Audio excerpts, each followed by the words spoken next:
Tá valendo, Gabriel? Vamos lá. Hoje tenho o prazer de receber Gilson da Campos, meu amigo. Isso aí. Obrigado, Gilson, por aceitar o convite. Você nem leu o currículo, que a gente já sabe, né? Gilson foi advogado, delegado de polícia, oficial de justiça e hoje é juiz federal. Qual é a vara, Gilson? 44ª Vara Federal. Legal. Gilson, a pergunta assim, inicial que a gente sempre faz é por que o direito na sua vida e como que o direito entrou na sua vida. Mas antes eu queria tirar uma dúvida. Você ainda vai no show do Ted Kennedy? Se tiver, eu vou. Com certeza. Mas como é que foi o direito, cara? Por que o direito? Como que você entrou na tua vida? Entrou na minha vida pelo seguinte, eu ficava na dúvida entre a área humanas e a médicas, né? Biomédica. Eu queria fazer medicina, mas aí com o tempo foi passando, eu gostava muito das matérias mais ligadas a humanas, gostava muito de história, gostava muito de política, ciências políticas, sempre gostei, né? Eu via. Tem advogado da família, não? Não tem. Quer dizer, meu pai era militar e aí ele fez curso de direito, ele se formou em direito, Uhum. mas não chegou a advogar. Meu avô também era bacharel em direito, mas também acho que não chegou a advogar. E aí minha irmã passou para direito na UERJ, e minha irmã era muito inteligente, né? Assim, uma pessoa muito estudiosa. E ela passou aos 19, 20 anos. Assim, ela entrou na faculdade com 16 anos. Ela pulou ano, né? Quando era pequena, né? Porque a gente morava na roça. Morava onde, Gilson? Pô, se eu te falar meu pai era militar, né, cara? Então, assim, eu tenho as memórias, as pessoas não acreditam muito, né? Mas eu tenho a memória bem nítida, porque eram os lugares que eu morava. Então eu falava assim, pô, quando meu pai estava nesse lugar eu tinha tantos anos, quando ele estava nesse lugar eu tinha tantos anos. Então assim, minha primeira memória, meu pai servia na Brigada Paraquedista, ali na Vila Militar, né, em Realengo. E aí eu morava ali em Marechal Hermes ali, que era bem pertinho. Aí, depois disso, meu pai foi servir na fronteira em Bela Vista, Mato Grosso do Sul. Na época era Mato Grosso ainda. Em 76, eu tinha 3 anos, minha irmã mais nova tinha acabado de nascer, recém-nascida, a gente foi para Bela Vista. Bela Vista, cara, assim, era fronteira, quartel de fronteira, regimento... Tem aquela de 70, né? Não devia ter nada, né? Nada, regimento Antônio João.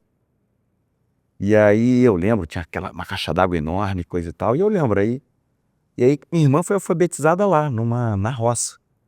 Aí eu lembro que minha mãe levava ela na casa da professora, a professora dava aula e eu chegava lá, tinha galinha, porco. E aí só que eu tinha 3 anos, mas não tinha esse negócio de colégio não, o negócio era brincar mesmo no mato, né? Sim. E aí quando voltou de lá, meu pai foi fazer Exaó, em 78, também ali na Vila Militar. Moramos 1 ano lá, até 79, fomos para Resende. Ficamos, Voltando. 79, 80, 81, 82. Meu pai foi fazer escola de comando do Estado-Maior, aqui na Praia Vermelha. Aí eu morei ali na Urca. E aí depois meu pai foi para Cuiabá, só que meu pai ficou pouco tempo em Cuiabá. Voltamos para o Rio. Aí meu pai voltou para Brigada Paraquedista. Aí depois foi ser instrutor na ICM, aí continuei no Rio. Aí meu pai foi trabalhar na missão militar no Paraguai, na década acho que foi no ano de 90 ou 91. Eu continuei no Rio, fiquei morando com a minha avó ali no Leme, depois eu nunca mais... Eu morei muito mais no Rio, né? Mas aí foi nessa época que minha irmã passou para Direito, na UERJ. E aí eu comecei eu via ela estudando, eu dava uma olhada nas matérias, eu gostava. E ela passou também, ela fez primeiro concurso dela, ela passou para Defensoria Pública. Aí eu falei, pô, eu entrei, fiz Direito também, eu falei, vou seguir essa carreira pública. Eu gostava muito da carreira de delegado, de policial pela dinâmica, coisa e tal. Mas aí com o tempo você vai amadurecendo, né? Aí passei para delegado, fui delegado em São Paulo. Passei 6 meses lá, fiz a Cadepol, coisa e tal. Aí quando ia assumir uma delegacia, eu fui chamado para um concurso de oficial de justiça que eu tinha passado, estava esperando ser chamado, aqui no Rio. É nesse momento que a gente se conhece, né? Que a gente se conhece, exatamente isso. E aí eu estudando para concurso, né? Aquela correria danada, e ao mesmo tempo eu era o cara que gostava de estudar, mas às vezes eu tinha uma disciplina, mas eu também gostava de praticar esporte, farras, né? E aí estudei, demorou um pouco, mas e aí eu comecei a querer a magistratura federal, eu comecei a conhecer determinadas pessoas, né? Flávio Lucas, que você conhece, né? O doutor Flávio Lucas, que hoje em dia é desembargador. Tinha o doutor Alfredo. A minha irmã passou por concurso também da magistratura estadual. Meu cunhado é magistrado estadual. Mas eu gostava mais da área federal, principalmente na área criminal, né? Uma área que eu gostava bastante. Eu gosto ainda, né? Mas não estou atuando mais. Estou na área previdenciária. Estou numa área mista, que aos poucos é uma vara federal previdenciária, mas ainda tem um passivo de civil, né? Geral, né? E é isso. Aí entrou na minha vida, foi indo, né? Eu estudei na FRJ, me formei pela FRJ. Mas vamos dar só um passinho para trás, né? Uhum. Você faz direito na FRJ, e aí quando você se forma, você trabalhou em algum escritório? Você, antes de começar a estudar para concurso ou não? Não, eu comecei estudando para concurso, mas aí trabalhei no escritório com a minha tia. Ela tinha um escritório, ela trabalha principalmente com direito internacional. Mas eu fiquei ali mais para ter a experiência e ter as Prática dos 2 anos, né? Exatamente. A prática. Nunca foi sua ideia advogar. Não foi, eu não sou, Mostra que você é uma pessoa normal, entendeu? porque é difícil, eu acho a advocacia, além de ser difícil, eu não sei muito lidar com essa questão de como é que vai cobrar. Eu acho que é uma dificuldade, até hoje, para mim é uma dificuldade de saber lidar com dinheiro. Eu nunca fui muito bom em lidar com essa coisa de cobrar, como faz. Né? E aí eu conversava com o pessoal, eu falava, porque às vezes não cobra, às vezes cobra, né? É uma situação, tem que ter uma... É dinâmico, né? Não tem uma fórmula para você, eu acho, para você seguir. eu acho até que eu aprenderia, assim, mas mas é uma coisa, eu sempre fui mais voltado. Que isso é uma deficiência da universidade, né? A universidade, ela não prepara o advogado Não. para fazer proposta de honorário, ela não prepara o advogado para fazer reunião com o cliente, ela não prepara para despachar com o juiz, Exatamente. ela não prepara você para absolutamente nada, né? A não ser decorar ali as matérias, entender os fundamentos do direito, que é fundamental, evidente. Claro. Mas tem uma parte prática da advocacia que ela é completamente ignorada até hoje. Enfim, acho muito. A gente já discutiu isso aqui com outras pessoas. É uma coisa que não dá para compreender como que o curso de direito não fala sobre marketing, sobre venda, sobre network. É uma coisa que ou você tem alguém próximo que explica, né? Sim. Para mim foi um pouco mais fácil, porque eu sou a terceira geração de advogado, então já mais ou menos entendia como funcionava. Trabalhei no Evaristo, você conhece todo mundo lá. E aí a gente o doutor Evaristo era um mestre, né? Na cobrança, sabia fazer isso muito bem, sabia fazer um pro bono, né? Que você falou que é o de graça. Você conviveu com o Renato ali, Renato fez muito pro bono. Muito pro bono. Eu também faço, mas Gilson, essa experiência sua, você tem uma experiência de delegado, oficial de justiça, juiz federal. Você acha que essa jornada toda, ela te transformou num juiz diferente? Dos seus colegas mesmo, que você olha, você acha que isso tem diferença ou não? Eu acho que todo mundo tem suas idiosincrasias, suas particularidades, né? Eu acho que sim. Por exemplo, o fato de eu ter sido delegado de polícia te leva ali para uma realidade crua, né? Você vê ali as mazelas, a realidade, a dificuldade, né, do Seja da policial. autoridade policial, né, de investigar, de Sim. atuar, né? E no dia a dia, você lidar também com crime, com aquele submundo, né? Eu acho que é uma situação, as zonas de penumbra, né? Porque não é preto no branco, né? É uma atividade... Você foi delegado em 2098. Não, em 98. E aí tem eu acho que você tem essa experiência da coisa, como a vida como ela é, né? Como o ser humano pode agir, né? E a questão da dicotomia, que ao mesmo tempo que você pode fazer alguma coisa você pode ser uma pessoa boa e fazer uma coisa às vezes muito ruim, né? Dependendo das circunstâncias, dependendo do caso, né? É aquele cara que é o bom policial, o cara eles chamam, né? O cara que é polícia mesmo, tira, né? O cara que descobre o crime, é um cara, às vezes tem que ser um cara duro.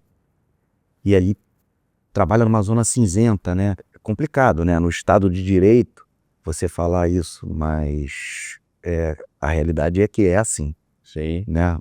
De um policial de rua, PM, você chegar lá no PM no local de crime, uma criança que é morta, como é que você lida com essas situações, né? Você não sabe de onde vem o perigo, o que está acontecendo. Às vezes um crime acabou de acontecer, mas ele não acabou. Quem em matou curso ainda. está em curso, entendeu? A coisa é de novo, você vai numa localidade perigosa, você não sabe quem matou, como é que é. Eu me lembro uma vez que a gente estava lá no DHPP fazendo uma investigação, né, fazendo um estágio. Eu estava na Cadepol e aí a gente saía com as várias especializadas para aprender um pouco, né? E aí a gente foi num local de crime, tinha uma pessoa morta, um senhor, devia ter uns 40 anos, caído. E aí a gente entrou na favela, né? E aí a gente estava de terno e gravata, aí os caras falaram, não, peraí, o crime ainda pode estar acontecendo. Então a gente tirou gravata, pegou um livro de direito, tirou a capa, né, que estava na viatura da polícia, e aí botou como se a gente fosse, tirou a gravata, fosse pastor, né? Aí, ó, você vai por ali, e eu, fazendo ainda a Cadepol.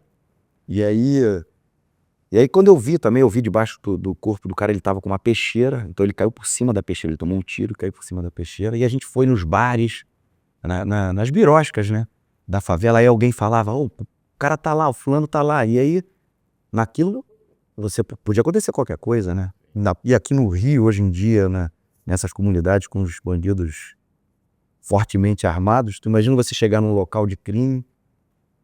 A gente teve aqui o Ricardo Nemer. Conheço.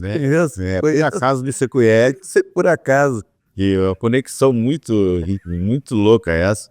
Ele foi entrevistado aqui, ele falou verdades duras assim sobre a segurança pública, né? Como a gente está se enganando sobre segurança pública, sobre legalização de drogas, enfim. Como a gente vem sendo enganado sobre isso. Mas aí acabou que você conhece o Ricardo Nemer, uma coisa. Falei sobre isso, você não conheço ele. Mas Gilson, quando você faz a opção, né, de ser oficial de justiça, largar a delegado de polícia, oficial de justiça, sem querer desmerecer nenhuma profissão, parece que você dá um passo para trás, né? Assim, vou ser oficial de justiça, vou largar. Por que você fez essa opção? Bom, eu fiz essa opção porque eu já tinha colocado na cabeça, já tinha definido que eu queria magistratura. E aí, como oficial de justiça, você tem uma flexibilidade de horário que te permite ter mais liberdade para estudar e ter uma agenda diária mais organizada. Por exemplo, 6 horas da manhã tu já pode cumprir os mandados. Então você acorda 5, vai para o local, né? Você era aquele oficial de justiça que batia às 6 da manhã lá, Gilson? Fazia terrível. Mas olha só, eu fazia em vários horários. Depende do perfil, Sim. né? de quem você está citando, né? Exatamente. Tem pessoas que você só encontra às 6 horas da manhã, saindo para o trabalho.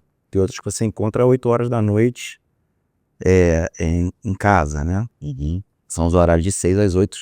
8 você podia cumprir as diligências. E aí era complicado. Aconteceu umas coisas interessantes. Assim, eu ia primeiro, eu sempre tentava ir num horário mais tranquilo. Eu só ia 6 horas quando eu já via que não tinha, porque acordar as pessoas com mandado é terrível, né? Mas já eu tentava, e aí quando você via, não tem jeito, você tem que diligenciar e tem que cumprir, né? Uma vez na Praia da Macumba, eu acordei 5 horas da manhã, parei meu carro, fiquei ali, aí eu olhei, tava a casa toda apagada, né? Eu olhei e falei, não vou acordar, vou dar um tempo aqui na frente da casa da pessoa, né? Do indivíduo. Aí tá o cara pegando uma onda, cara, daqui a pouco. Eu olhando o cara pegando onda ali, daqui a pouco uma barbatana. E eu olhando de manhã uma barbatana no mar e o cara do surfista. Falei, pô. Falei, eu tô vendo que é o tubarão, né, cara? Pô. E aí comecei, cara, a gritar na areia, cara, tubarão. E aí, né, mas aí, cara, daqui a pouco veio aquele jato, né, de vapor d'água, era uma baleia. Aí o cara viu também, ficou assustadão, aí eu falei, caramba, pô, e aqui cumpri a diligência, quase que vejo. Mas é isso, acontecia esse tipo de coisa, mas, assim, em princípio, muitas pessoas falavam, pô, você deu um passo atrás, coisa e tal, mas assim, eu acho uma profissão, o oficial de justiça, uma profissão interessante pelo seguinte, ele tem a fé pública, né? Ele tem aquela coisa da confiança. Ele é o longa-manos do juiz, né? Exatamente, que se perdeu hoje em dia, né? Um pouco, eu acho. Antigamente o juiz falava como é que devia atuar, como é que você fazia, e você tinha um contato com o juiz respeitava, Era a né? mão do juiz, de fato, né? Exatamente. Qualquer coisa que dissesse no oficial de justiça, estava falando para o juiz. Exatamente. Ele tinha essa confiança, né? E ele, como ele tem fé pública, ele vale pelo que ele reflete, né? Pelo que ele repassa. Então eu acho uma profissão muito importante, mas com a massificação da justiça, isso se perdeu um pouco. Criaram os núcleos, né? Dividiram, né? Dividiram totalmente. E toda vez que você divide, especializa, você distancia ele do juiz. Porque é um núcleo, então qualquer um naquele núcleo pode pegar, né? Exatamente. E eu, por exemplo, O que era pessoal ficou impessoal. isso, naquela pergunta que você fez sobre a experiência que me passou, do oficial de justiça me passou muito isso, porque a execução da ordem do juiz, entendeu? Porque muitos juízes, assim, talvez essa seja um pouco uma diferença minha, não sei. Mas os juízes, eles colocam a decisão deles e não tem, às vezes, muita noção de que como aquilo vai ser efetivado, como aquilo vai ser cumprido. Isso aí você ganhou. Exatamente. A primeira coisa que eu faço é o que pode ser, o que vai acontecer, o que pode acontecer. Aí eu pergunto pro oficial de justiça, entendeu? Nesse caso aqui, o que você acha que pode acontecer de ruim? Na minha época, poderia acontecer isso, isso e isso, entendeu? Como é que você vai cumprir? Qual é a melhor forma de cumprir? Precisa ir de primeira, pode ligar antes, entendeu? Para preparar. Às vezes tem comunidade de risco, às vezes uma pessoa problemática. Eu não sei, eu posso contar um caso aqui que foi, Pode, assim, foi claro, emblemático, que aqui foi o seguinte. Passei para o oficial de justiça, o primeiro plantão bota logo quem, né? Os recém-passados. Aí, era uma busca, eu não botaram os recém-passados no plantão de final de ano. Quando eu cheguei, cara, os plantões, eu fui oficial de justiça do estado. Há 26 anos atrás, os plantões era um inferno. Era na galega, cara. Era os advogados gritando no corredor. É isso. E uma confusão, enfim. Aí saiu uma busca e apreensão. Aí tudo acabou hoje em dia. Acabou. Hoje em dia a justiça Mais organizado, né? muito organizado, muito organizado. E uma busca e apreensão de menor. Aí, fui eu e uma colega também, que era a Rosemary. Ela era muito engraçada, né? E aí a gente foi cumprir um mandado lá em Piedade, busca e apreensão de menor. E aí, a gente tinha ir com a mãe da menor. E a mãe da menor tava com o namorado. E ele tinha uma van. Aí ele falou, pô, posso levar vocês? Eu falei, pode, né? Porque a gente vai ter que pegar o menor e vai ter que entregar pra ela, assim. E a gente tá sem carro aqui, a gente vai de táxi, você tá com uma van, vamos embora. Quando a gente chegou, as crianças brincando esse final de ano, tá? Isso aí deve ter sido, acho que isso aí foi dia 24 de dezembro, cara. É aniversário da minha mãe, ainda tinha o Natal, né? E aí a gente foi lá pra, isso aí devia ser umas 6 horas da tarde, a gente foi pra Piedade, a rua cheia de criança brincando, férias, né? Subúrbio carioca, nego soltando pipa, coisa aí. Foi cumprir, falei, né, bati, toquei a campainha, falei, viemos aqui fazer a busca, mandei a mãe pedir pra mãe esperar na van, coisa e tal. E aí o pai da criança era um ex-PM, ele tava nervoso, tava transtornado com a situação, e aí ele não deixou a gente pegar a menor. Eu falei, olha, é melhor o senhor permite a gente levar a menor, tem a ordem judicial, depois o senhor recorre, vê o que o senhor pode fazer. E aí eu falei, vou ter que pedir reforço policial. Aí, ligando de orelhão, não tinha nem celular nessa época, né? Eu ligando no orelhão pra metade aí das pessoas aí que vão ouvir, não vão nem saber o que é isso. Bichinha, né? Eu encho o cartão, né? Eu vou ligando, eu ligando, aí consegui falar com o batalhão, falei, com a polícia, 190, falei, aí nisso que eu tô no telefone, a outra oficial de justiça, a Rose, ficou lá na porta do carro, ela começou a correr, meu Deus, ele tá armado! Cara, a rua esvaziou, aí ela saiu correndo, ela tinha, como ela foi o primeiro plantão dela, ela tava toda arrumada de salto alto, aí parecia até aqueles programas de comédia, assim, o salto quebrado, assim, ela correndo assim, e eu baixando, eu falei, abaixa aí atrás do carro, isso aqui, aí chegou PM, cara, os PMs também. Foi o primeiro, Jus. Cara, o primeiro. Pô, aí chegou a PM, aí ele chamou o sobrinho que era delegado da Polícia Federal, e aí veio o filho dele que era comissário de menor. Cara, uma confusão, cara, aí acabou entregou o menor. E aí, mas essa não é a melhor parte da história não, tá? Aí entregou o menor, coisa e tal. Pô, isso daí eu ainda saí pra cumprir outras coisas, né? Porque a gente pegava um pacote de mandado pra cumprir só coisa braba, né? Final de ano, né? Plantão. Aí uns 2 anos depois, o oficial de justiça foi ali naquela rua ali que tinha... Ali onde tem a Justiça do Trabalho, esqueci, enfim, é nova, ali perto do Almirante Barroso. Aí, 1 ano e meio, 2 anos depois, e aí entrei, era pra intimar alguém num estúdio, aí, era um estúdio aqueles programas que passavam de tarde, assim, Rio, não sei o que, coisa e tal. Aí entrei lá, aí um cara ficou me olhando, cara de cavanhaque me olhando, aí chegou, oficial. Falei, opa, tudo bom? Ele falou, tá lembrado de mim? Falei, não tô lembrado, ele tava diferente, tava com barba, né? Falei, não tô lembrado. Ele falou, pô, você se lembra daquela busca e apreensão de menor no final do ano, coisa e tal? Falei, lembro. Ele falou, pô, cara, eu namorei aquela mulher era o diabo na terra, o cara tava certo, cara. Pô, aquela mulher era maluca, eu falei, caramba, cara, a gente quase tomou tiro, pô. Era o dono da van. Era o dono da van, cara. Então, assim, tem umas histórias, assim, como oficial de justiça, como polícia, que não tem tanto na magistratura, né? É mais tranquilo, né? Mais tranquilo. Então, por exemplo, quando você vai determinar alguma coisa, uma busca e apreensão de menor, por exemplo, é muito complicado. Tem uma crise ali pra ser gerida, com certeza. Pô, e eu acho que eu geri mal até. Eu poderia ter sido, mas é muita pressão ali, primeira coisa. Você tem a ordem do juiz, entendeu? Você tem a mãe ali pressionando, né? Aí tem o pai e ainda tem a criança, tem ainda aquela penca de mandados para cumprir, entendeu? Seu Natal chegando, a hora... O Natal foi só no dia seguinte, dia 26 eu já estava na rua ainda cumprindo mandado, porque tu sai com uma mala, né? Mas desse período, quando você era oficial de justiça, até você virar juiz federal, isso leva quanto tempo?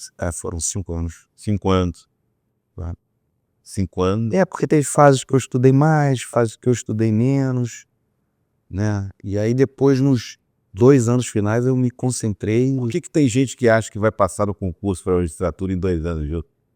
Ó, tem pessoas que são muito inteligentes e passam, né? Você conhece alguém que passou em 1 ano, 2 anos? Ah, conheço. Conhece? Conheço. Assim, é uma minoria, são aquelas pessoas que você já olhava na faculdade, o cara já entrou na faculdade sabendo tudo de direito, né? São aquelas pessoas que falam 3, 4...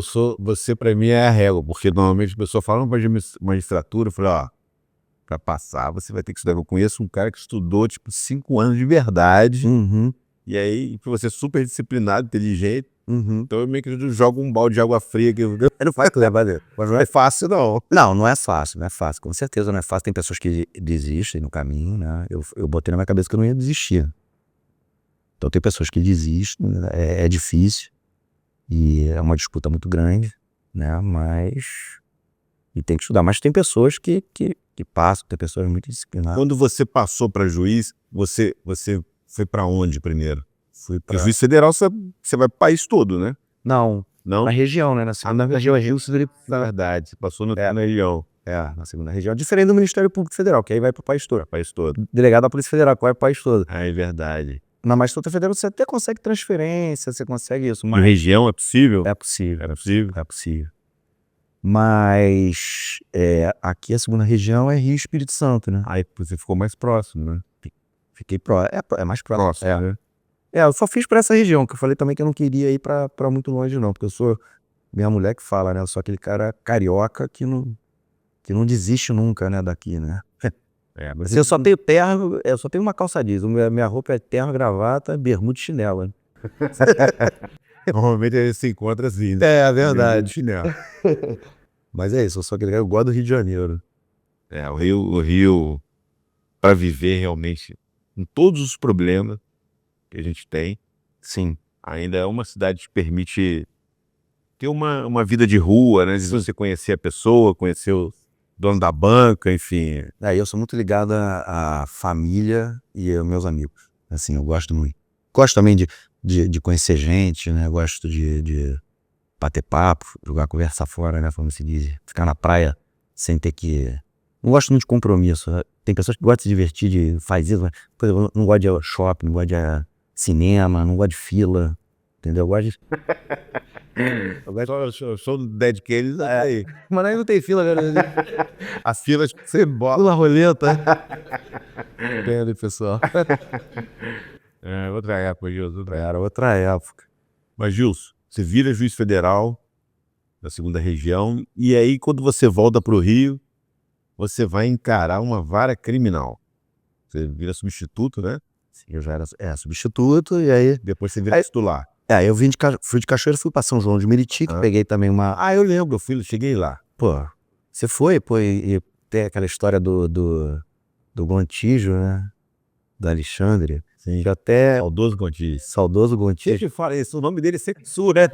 Na outra conversa, o Gontijo sempre aparece, alguém fala dele, cara.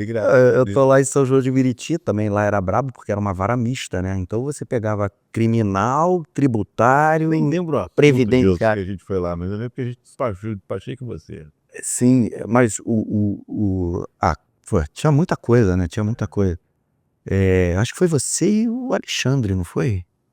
Foi o Alexandre. Acho que foi você e Alexandre. Foi isso mesmo. Alexandre Lopes. Isso. E aí, mas o do Gontijo foi sensacional. Eu tô indo almoçar, né? Aí passa ali no corredor, tá o Gontijo. Aí o Gontijo, e aí, Gontijo, o que tá fazendo aqui? Não, quero despachar aqui no mandado de segurança, coisa e tal. Trabalhar com o João Landim. Aí ele falou, você conhece ele pra mim, você conhece o Dr. Flores? Pô, é o titular lá da primeira vara, pô. Ele despacha? Eu falei, claro que despacha. Pô, ele é gente boa pra caramba, o Dr. Flores é um cara tranquilão, vai lá despachar, coisa e tal. E o Flores é aquele cara botafoguense tradicional. Tu entra lá no gabinete do cara, tem quadro com quarentinha, entendendo? Refreita. Assim, é a bandeira do... Aliás, parabéns, hein? Obrigado. Campeão da Libertadores, pô. Graças a Deus. Se Deus quiser do brasileiro, né? Pô, meu moleque de 9 anos tá vendo isso, né? Meu Deus me viu. Você não viu nada disso, né, Gil? Tô até achando estranho esse disco, né? Mas aí o Gontijo foi lá, cara, Fui almoçar, cara, quando eu voltei, 2 horas depois, tá lá o Gontijo, eu fui pro meu gabinete, 3 horas da tarde tá lá, aí daqui a pouco sai o Flores, fala assim, pô Gilson, o advogado estava aqui, o doutor Alexandre Gontijo, falou seu amigo, né? Falei, ele, pô, eu falei, pô, vocês demoraram tempo, por que ele foi despachar contigo? Pô, ele nem despachou, cara, só ficamos falando de futebol 3 horas.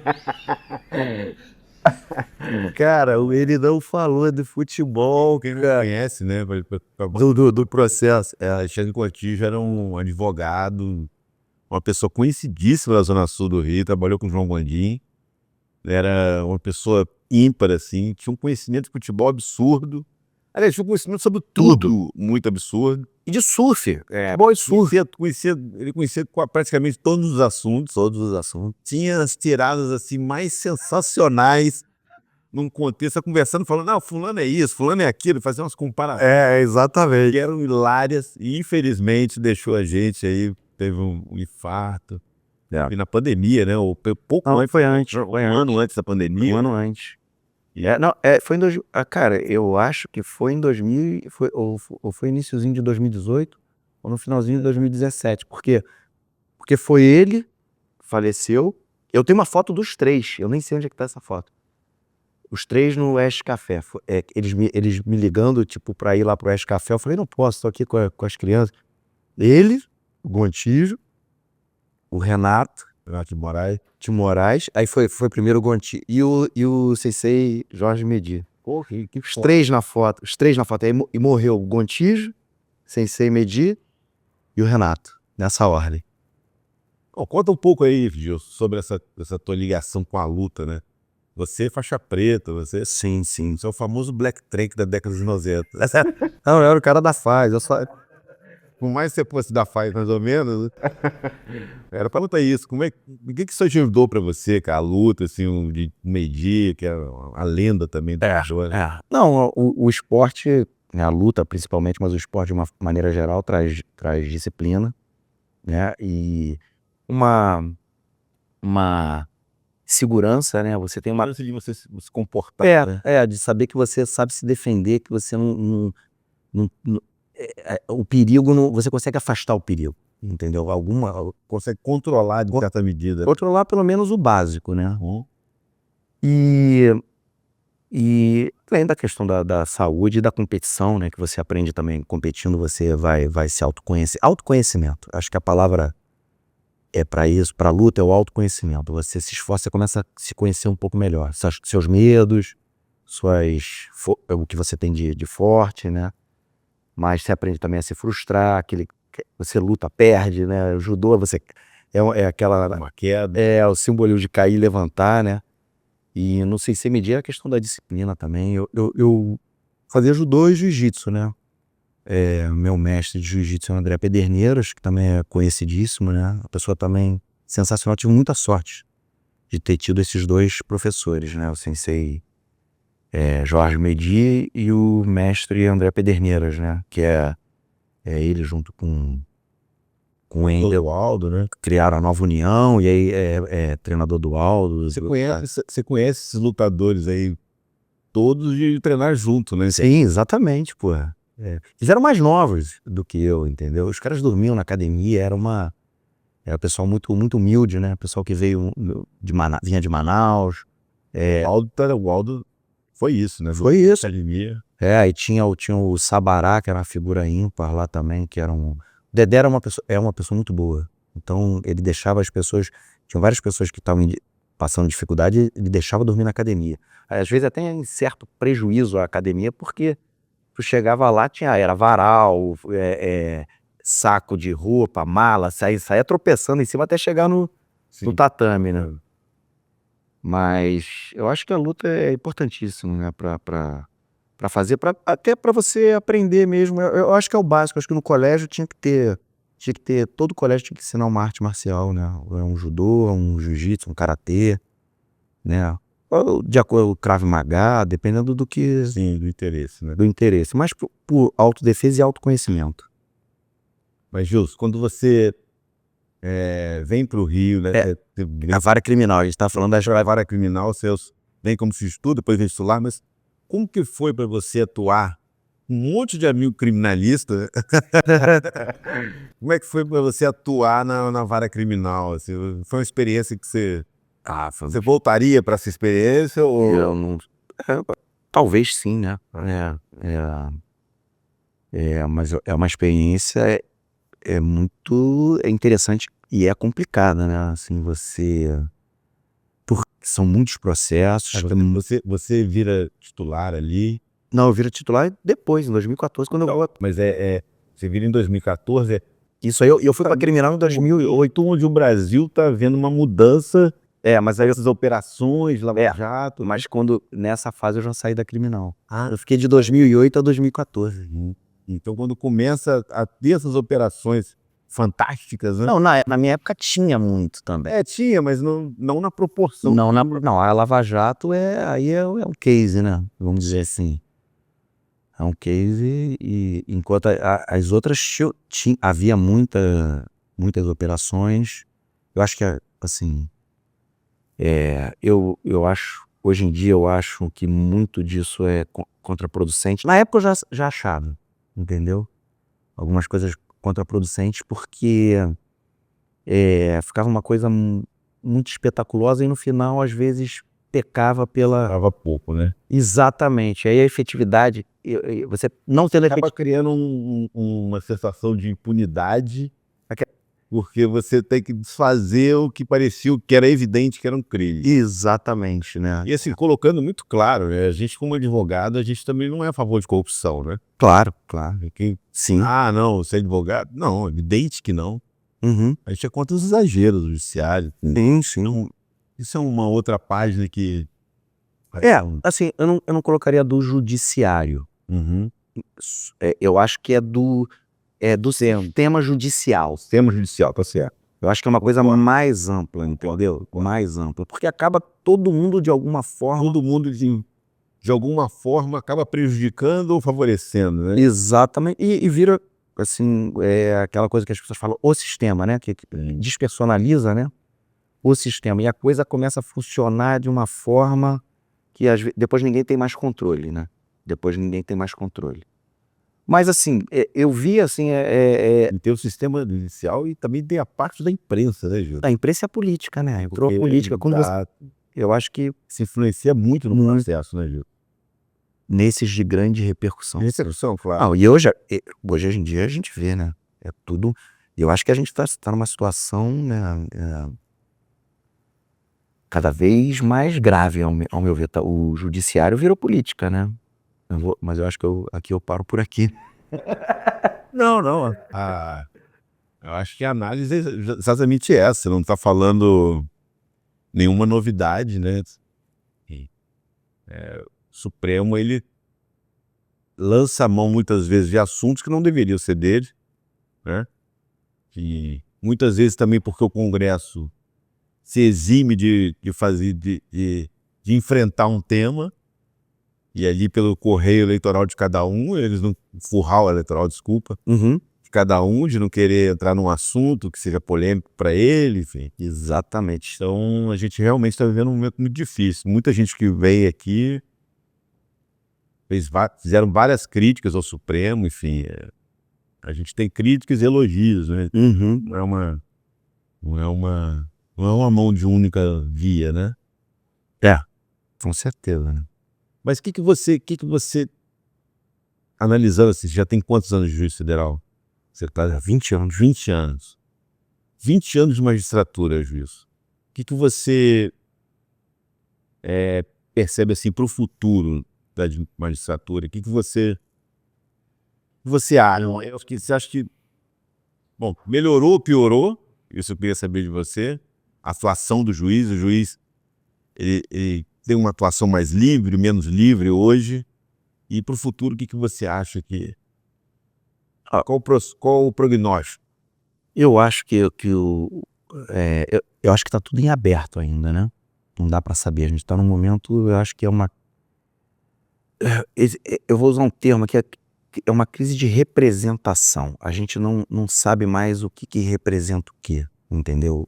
Quais são os papéis das instituições. A gente está num momento que ninguém sabe, acho que está todo mundo meio perdido. E não só... Inclusive quem representa, né? Exatamente, porque se fala muito em democracia, né? Mas a democracia é um conceito polissêmico.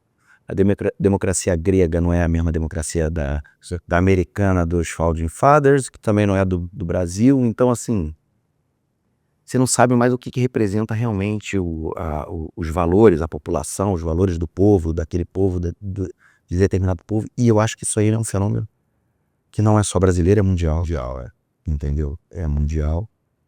Então eu acho que está tudo em aberto. Eu acho que não dá para saber. Do meu ponto de vista, eu acho que a lei está sendo muito deixado de lado. Tá havendo muita... a normatização da justiça está vindo por órgãos administrativos, corregedorias e o Conselho Nacional de Justiça. influenciando muito nas decisões do juiz, né? Às vezes até contrariamente à lei, entendeu? E às vezes eu acho que isso aí atrapalha um pouco a independência dos juízes. Não, eu acho que o Conselho Nacional de Justiça deveria ter acho que a função primordial deles é de correição, né? E não de orientação. Ideológica, né? Não orientação, vamos botar orientação jurisdicional. Vamos botar assim. Vamos botar assim, né? E aí eu acho isso. Então, isso aí... O que você está dizendo é o seguinte, deveria muito mais estar atento a alguma irregularidade de uma ação do juiz do que de como um juiz decide determinado... Exatamente. Exatamente. Eles estão colocando, o juiz tem que julgar sob essa perspectiva, mas eu aprendi, né? Eu acho que você também aprendeu, e a gente tem que jogar de acordo com a perspectiva. Juiz, né? Não, e a nossa perspectiva é a lei e a Constituição, né? E muito menos a nossa questão pessoal, né? É lógico que tem sempre, é impossível dissociar, cada um tem sua forma de ver o mundo. Todo mundo tem sua origem, todo mundo... A cosmovisão, né? Claro, exatamente. Não, e isso é positivo também, né? Também, claro, sem dúvida. Até para contrabalancear, né? Sim. Quando eu fiz o meu mestrado, tinha um professor que falava, que eu acho que até o aspecto do júri é um pouco disso, tá? A coisa é antiga, não é nova, não. Que ele falava que às vezes uma posição do juiz pessoal, ela traz ela dá uma injeção de justiça ao sistema jurídico que, em tese, seria mais a letra fria da lei e a Constituição. Então, às vezes, quando ele até julga de uma forma um pouco distante, é uma injeção de justiça. Num caso, por exemplo, que ele indefere o despejo o exemplo dele foi exatamente isso, de uma velhinha que tem 90 anos e não tem ninguém, e o senhorio tem diversos imóveis, né, e quer mandar embora, e o juiz, por alguma forma, ou indefere num determinado momento, ou condiciona determinada coisa. Até de uma decisão que vai ser reformada certamente. Sim, Ele só está dando um tempo. Que é contra a legem, né, ali, né, mas é uma injeçãozinha de justiça. Eu particularmente acho, eu procuro cumprir a lei o máximo, ser o mais fiel do cumprimento da lei. Exatamente, porque eu acho que eu não tenho não é a minha função, entendeu? É uma usurpação de uma função que não é minha, tá? Essa coisa de você querer decidir de acordo com um princípio, que eu acho que não é nem princípio, tá? Que é uma regra de proporcionalidade ou razoabilidade que é muito difícil para você aplicar. Eu procuro subsumir, né? Que também já é difícil. Então mas é o que eu tô te dizendo, né? Tem esses outros aspectos filosóficos, jurídicos que você respeita. Exatamente. Mas eu acho que a função do juiz é cumprir a lei da melhor forma possível e a Constituição, né? E se ater a isso já é muito difícil você saber o direito, seguir isso, e ao invés de ficar tentando inventar, pegar essas doutrinas aí de época, né? E querer aplicar de uma forma até deturpada, porque quando você vai ver ali a origem, tu começa a estudar, você vê que não é nada daquilo. Já chega aqui. Mesma doutrina que às vezes é usada para contestar, se você for a fundo dela, você vai ver que ela é a confirmação do que você está. Se você tá, É por aí, é né? por aí, É o estudo lá na ponta. é por aí, é por aí. Bom, Gilson, a gente tá caminhando aí já pro final. Uma pergunta que eu sempre gosto de fazer enfim, para as novas gerações, né? Para essa meninada aí que você conheceu aqui do escritório, estagiário, advogado júnior. Qual seria o conselho que qual o conselho que você dá ao advogado jovem que de repente quer fazer um concurso para magistratura ou, enfim, mesmo advogar? Qual o conselho que você dá? Disciplina, né? Minha avó de 96 anos, ela fala uma coisa, que é a maior virtude do ser humano, paciência, entendeu? É não tentar resolver a coisa, quando sentir que a coisa não está fluindo, é parar, pensar e refletir e tentar entender o que se passa, conhecer o estado da coisa, os status questiones, de tudo, entendeu?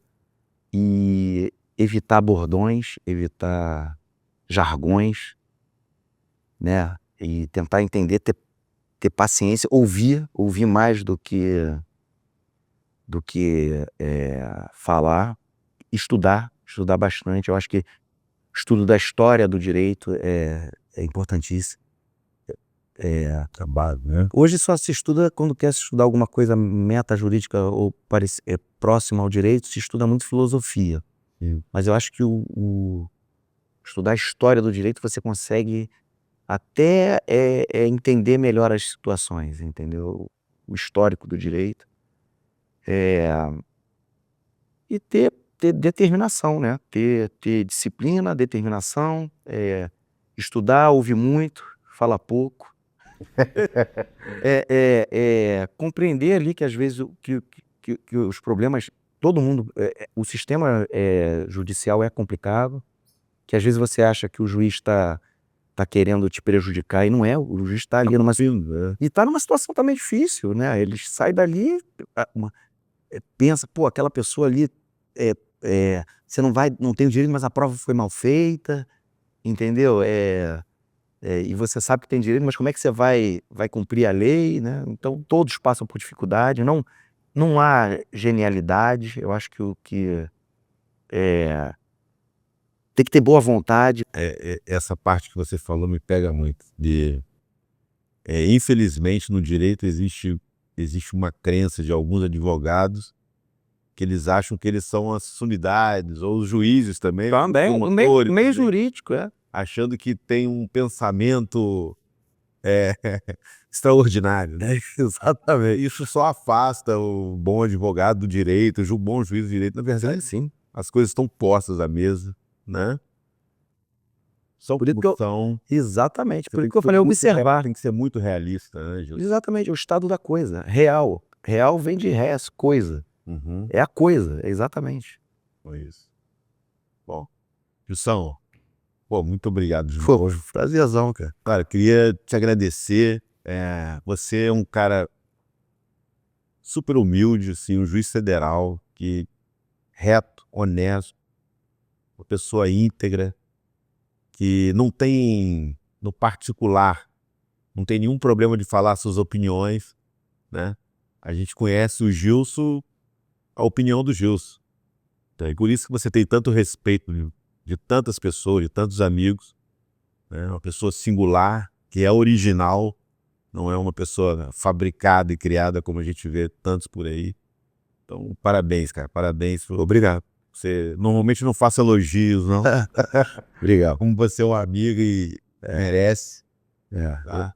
eu fico muito feliz de ter sido convidado aqui, de participar aqui contigo, porque eu também te admiro muito. Te conheço desde a época que você era estagiário. Estagiário pobre, né, Gilson? Pô, morava na República, né? Ali não era ali no bairro Peixoto ali? Vai com é. Eu lembro bem. E o osso? Pô, muito, muito. E sempre foi uma excelente pessoa, uma pessoa Legal. Tô muito feliz, cara. Fiquei Muito legal. muito feliz de estar aqui contigo. Valeu, irmão. Obrigado. Gabriel. E aí? Muito bom, Jussão. Eu gostei muito. Você achou legal mesmo? Bom pra cacete. Essa segunda parte a gente engrenou. Foi bom pra cacete. Eu já sei quando, né, Gabriel? A gente já sabe quando o episódio é bom, quando é mais ou menos. É mesmo? Já.